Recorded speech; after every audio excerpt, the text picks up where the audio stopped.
Alright, hi guys.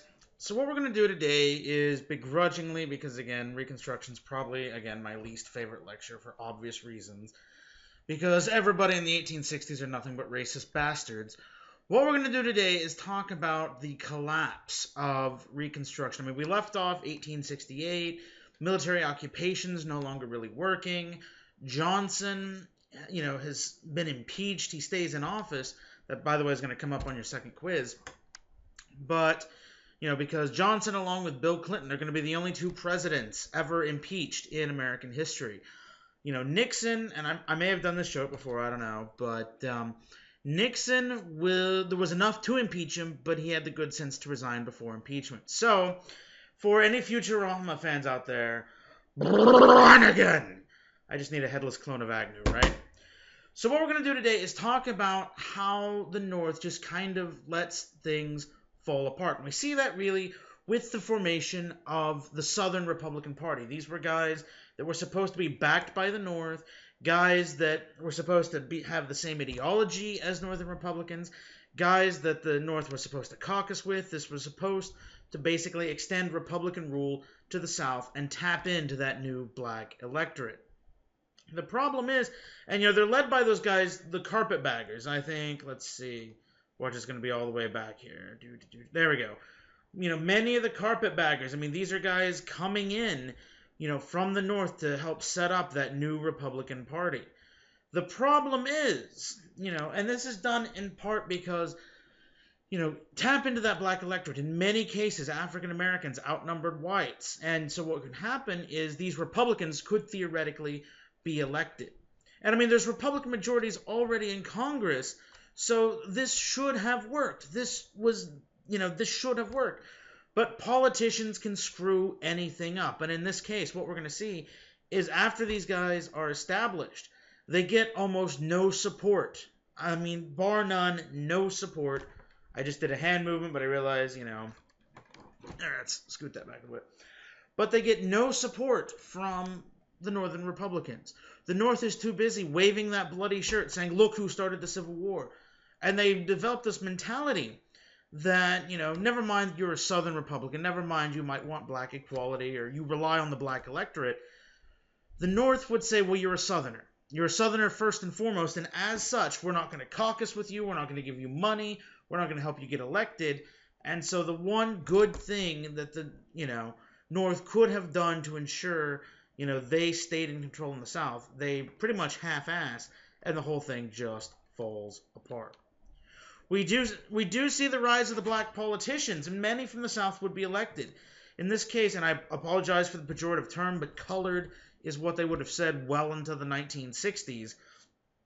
But the first colored senator and representatives, and one thing I'd like you to notice is look, this is a northern piece.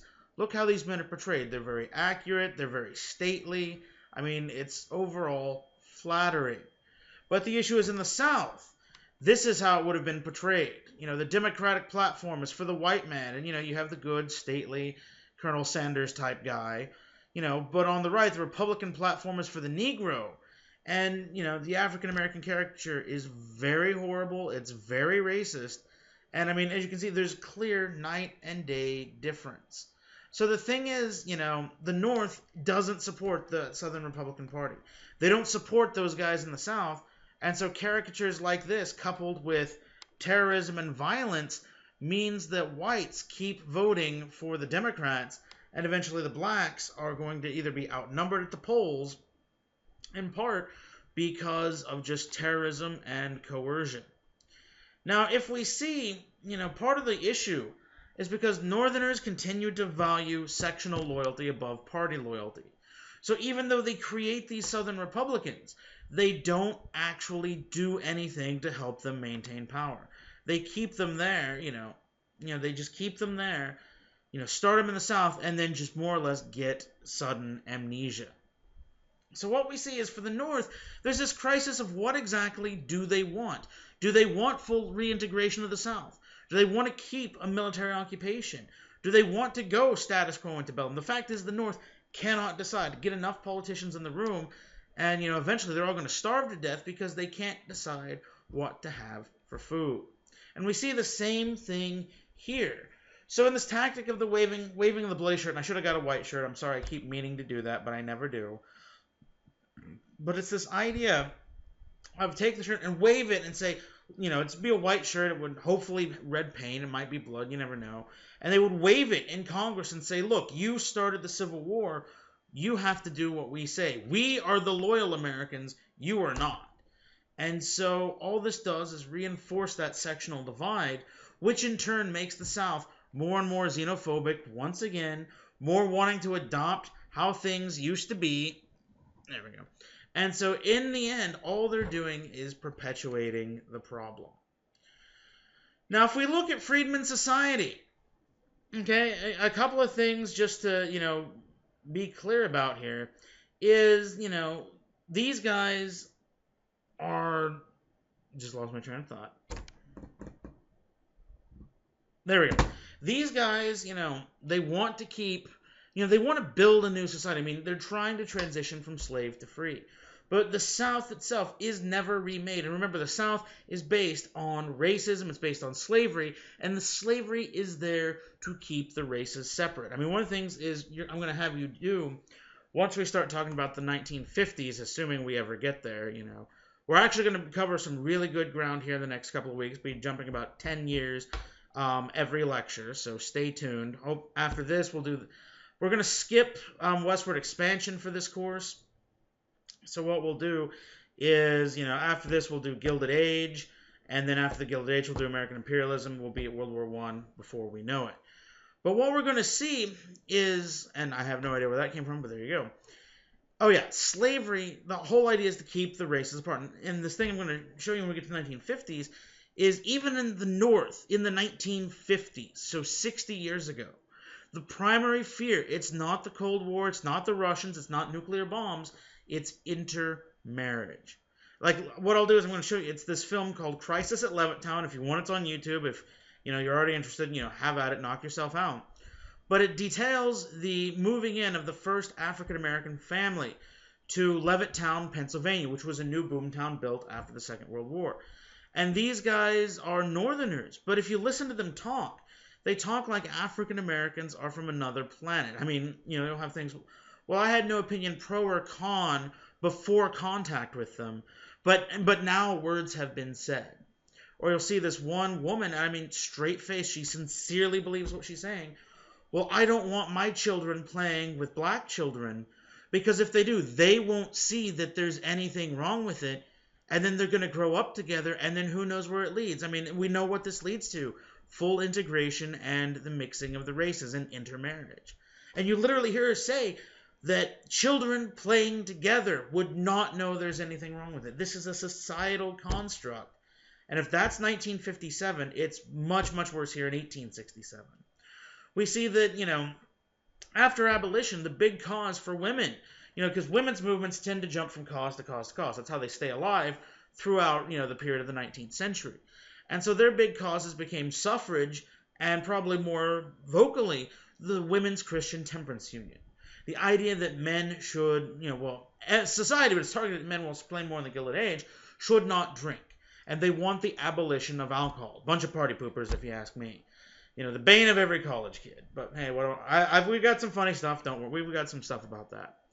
Now, what we're going to see is African-American women are not allowed into those groups. So they create their own WCT.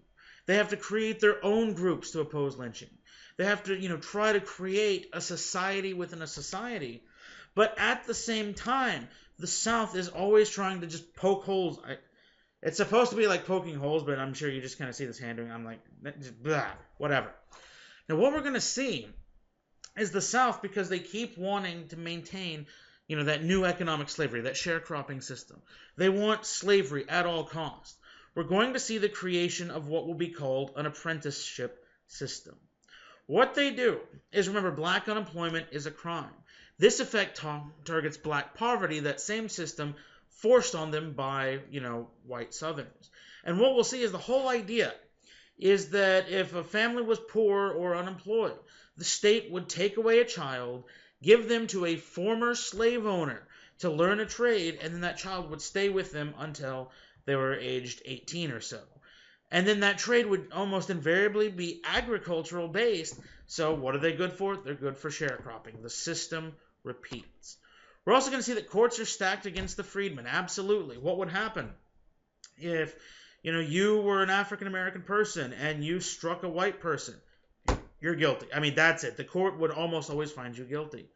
But if you were a white person and you took part in a lynching and you murdered an African American person, odds are you would be found not guilty. I mean, this is blatantly racist. It's blatantly biased, but the North by this time is completely losing interest. And it loses interest because our favorite lightweight has now come to president. I mean, if you look at his eyes. Look at his eyes. Where's my mouse marker? The dude's hung over in the picture. You can see it. He's like, oh, good God, too much rum last night. Oh, that's happened to me. Trust me, it sounded a hell of a lot worse than that. But I did not want to get drunk for that portrayal, so you'll pardon my phoning it in. Now, Grant is elected in a landslide in 1868. I mean, he's a war hero. Of course he will be. He's elected again in 1872, but he is completely ineffective. His thing, Grant believes that, a president should simply preside. None of this, what Lincoln did of expanding the power, none of what Jackson did, but just simply oversee the government, make sure the house doesn't burn down. You're a freaking babysitter, basically. But he also has a weak spot for something other than booze. He wants to give his friends jobs. So he'd give his friends all these political posts. The thing is, he ran around with a bad crowd. His friends were corrupt. They took a lot of bribes. We're going to see things like the whiskey ring scandal of 1875, where, whiskey distillers will bribe a lot of people in Grant's administration not to pay taxes. Question. Isn't that still a tax? I mean, if you're paying somebody in the federal government, but hey, what do I know? I guess the bribes were just cheaper, right? So what we're going to see is Grant is focused on these scandals. Grant is now focused a bit on foreign policy.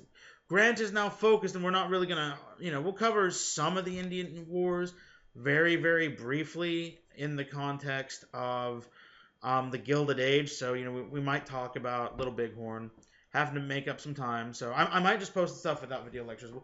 We'll figure it out. I'm not entirely sure what we're going to do. But, 1876, you've got the Battle of Little Bighorn. You've got the fact that now the U.S. Army has suffered a major defeat at the hands of the Sioux. So Grant has to start moving away from Reconstruction. There's also the fact that people themselves are tired of Reconstruction. They're tired of slavery. They're tired of having consumed their lives since at least 1817 when Missouri applied for statehood.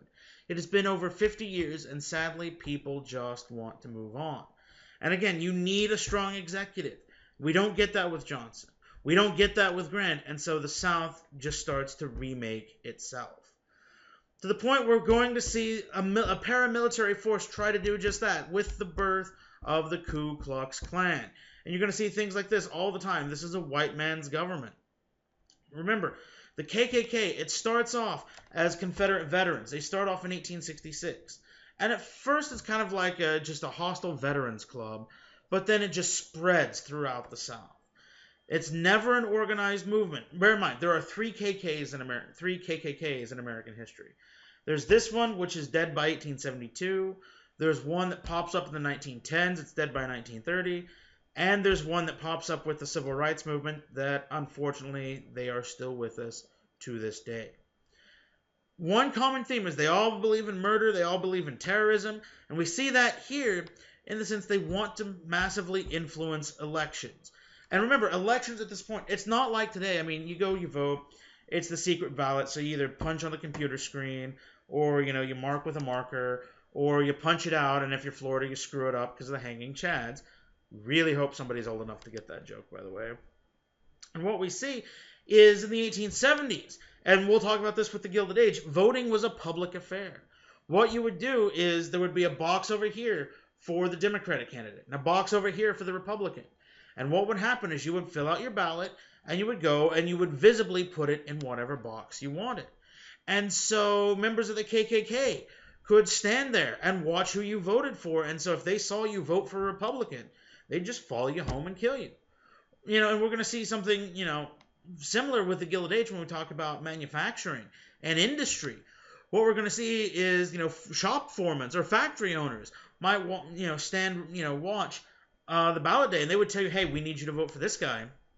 And if you didn't, they would watch you, and you did not need to show up for work on that Monday. You could be fired on the spot. So these guys with the KKK, they influence elections, whether through intimidation or, the burning crosses or bombing or whatever. They're also going to rely on assassination. They're going to not just kill African American voters, but they're also going to kill some Republican elected officials, some black politicians. And the whole point is to try to get Democrats back into power.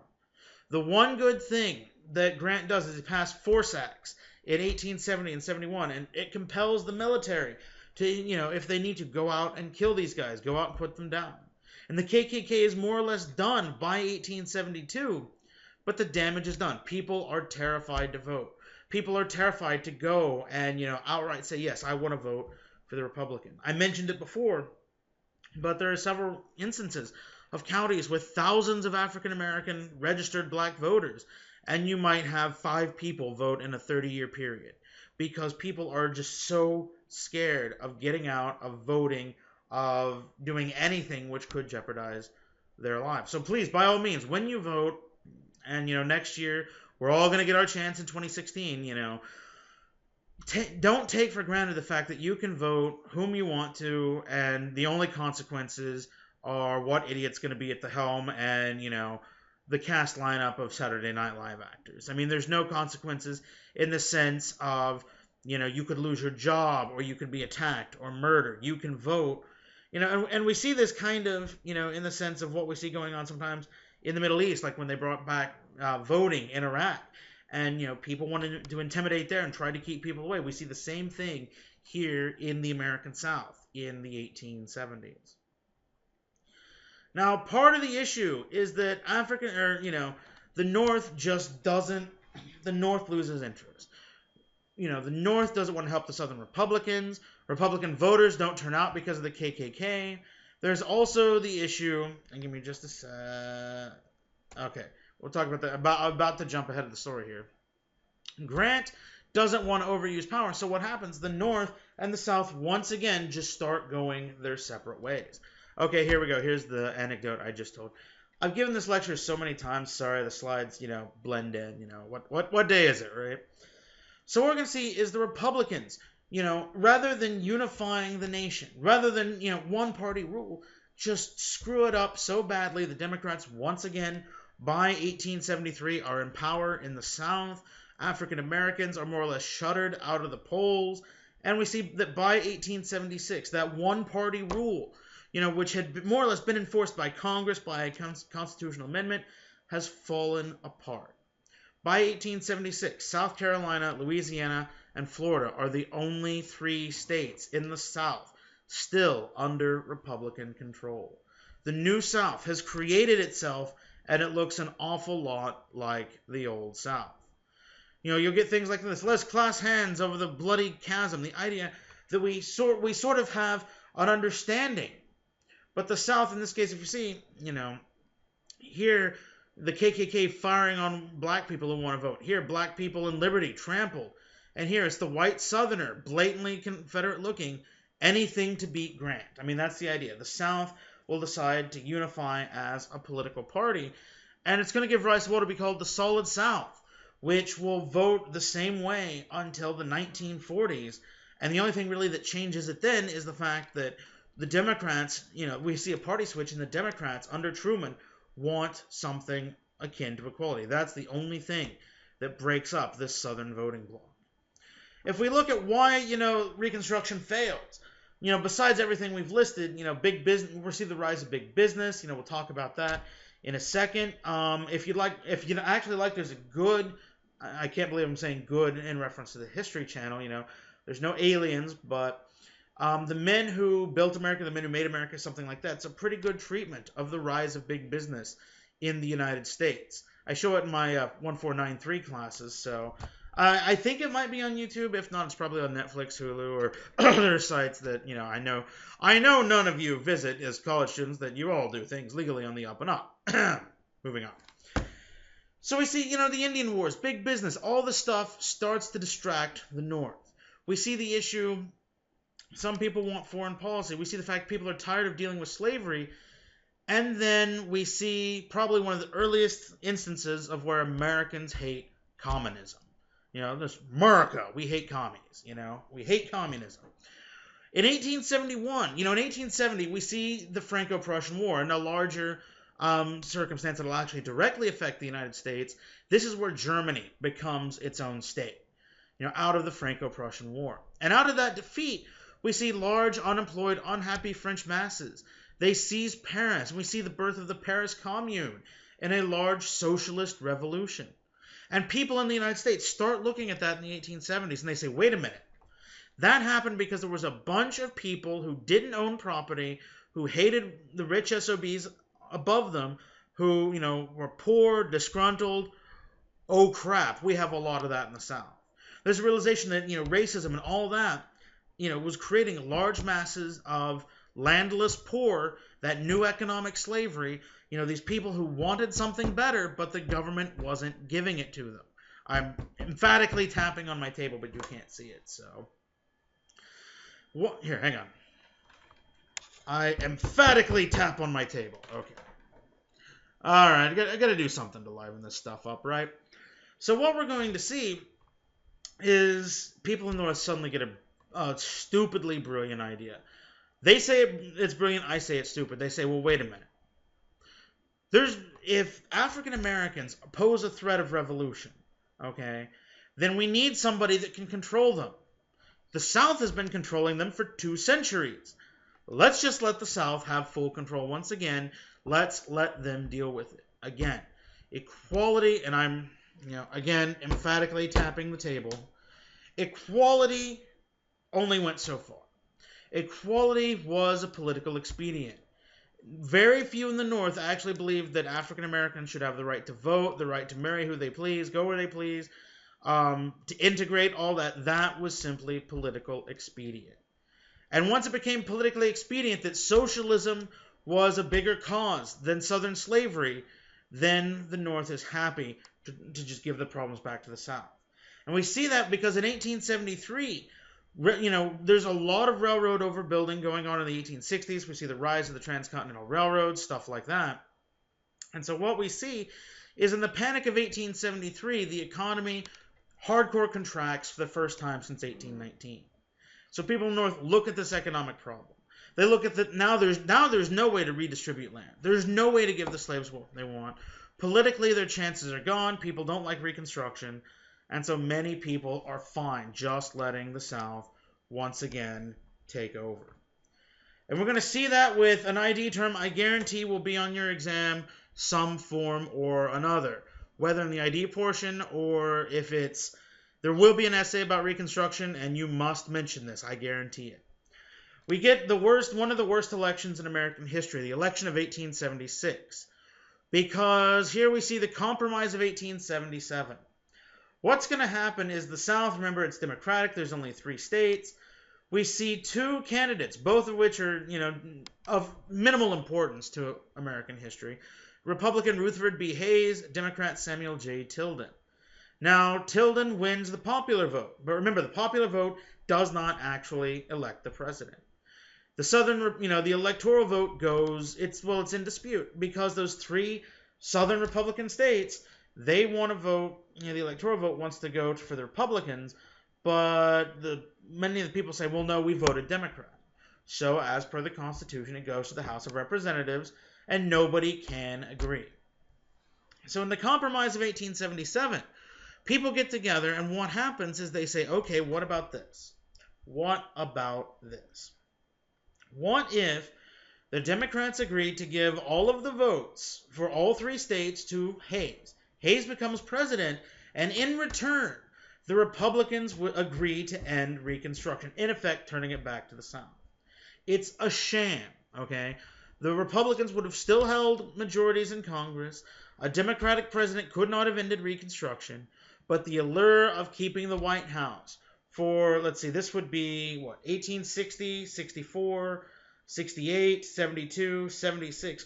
The allure of keeping the House of the presidency for 5 consecutive terms was enough that Republicans agreed. That whole matter of equality, free labor ideology, blah, blah, blah, blah, blah. I mean, everything we've talked about of wanting to take the slave and make them full and equal citizens of the United States fell away for the promise of maintaining the presidency.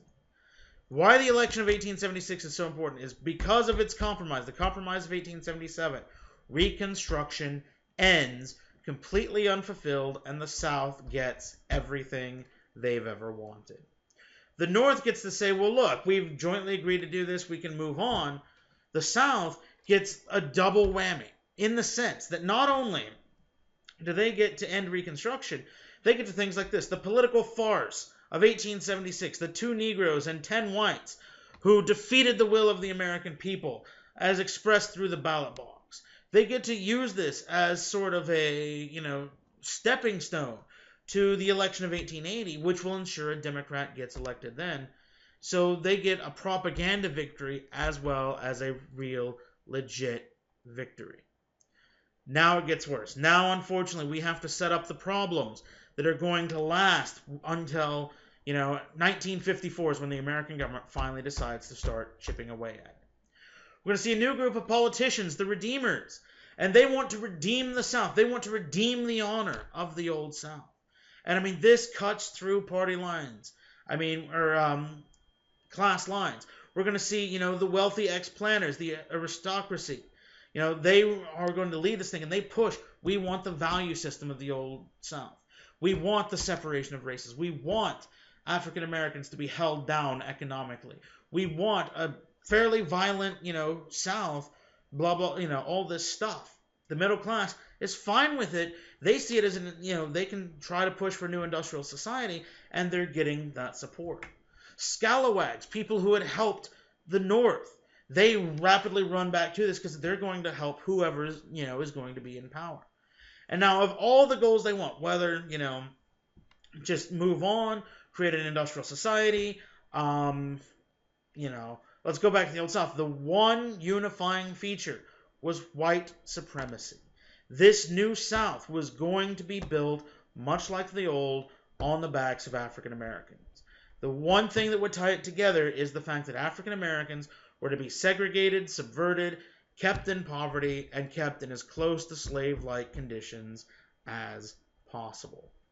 And you're going to see things like this. The Republican Party is dead in the South. Old Whigs are dead. It's this idea that it's a solid South, that everybody is going to vote the same way. And you're going to see, the color line is broken of an African-American person who has no problem voting for the Democrats. But the thing is, what this actually meant, if you looked into it, is the African-American was forced to do this. He didn't have a say. He didn't have a choice. He knew that his life quite literally depended on it. And so very quickly, we're going to get Jim Crow laws that, it's not enough to simply think that people are superior. It's not enough to want to be superior. The South actually will do what it can to create a legal framework for that to happen. What we're going to see is, we're going to see things, what are called the Jim Crow laws. I used to have a picture I would show, I'm not sure why it's not in here anymore, of Jim Crow. And Jim Crow is named after an old play character. Back when, white people would put on blackface, and it's pretty much the personification of every negative racist stereotype out there. And what we're going to see is legally, people have to abide by the 13th, 14th, and 15th Amendments. But politicians, more or less, not so subtly encourage violence, intimidation. They more or less say, pick up your guns if people want to vote Republican. They're going to have things such as poll taxes, where in a day where, skilled labor would make 20 cents an hour, you got to pay $2 to $3 to vote. Or reading tests, and I'm going to make you, I'm not sure how I'm going to incorporate it for an online framework, but I'm going to somehow make you take the 1965 Alabama literacy test, but it's not to prove that you can read, okay? I say reading test, the actual term would be literacy test, but the test would actually be things like answer 60 questions about the U.S. Constitution. You don't get a copy of the Constitution because you're supposed to be a loyal American, and on top of that, if you get 6 wrong, you fail. 90% or you fail the course. Imagine that one, okay? How that would work for, a college course, right? And then we're going to just get electoral fraud where people would literally just come up and stuff the Democratic ballot box with 10 votes and nobody would say anything.